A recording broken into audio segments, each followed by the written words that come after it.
First take பண்ணும்போது வாழைப்பழத்தை கேட்டேன். அப்புறம் யாருக்கும் எதுக்கும் புரியல.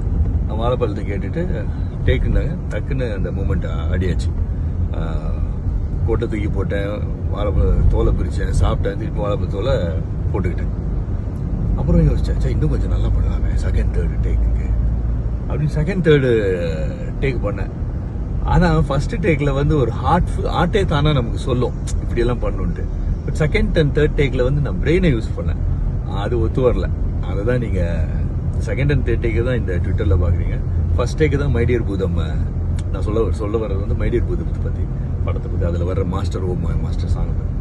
அதில் ஃபர்ஸ்ட் டேக் நீங்கள் சாங்கில் இப்போ இருக்கிறது தான் ஃபர்ஸ்ட் டேக்கில் எடுத்துக்கிட்டு பண்ணியாச்சு. ஹார்ட்டும் பிரெயினும் ஒன்றா ஒர்க் பண்ணி ஆச்சு. Second and third brain work ஆச்சு. அதனால அது சரிப்பட்டு வருது.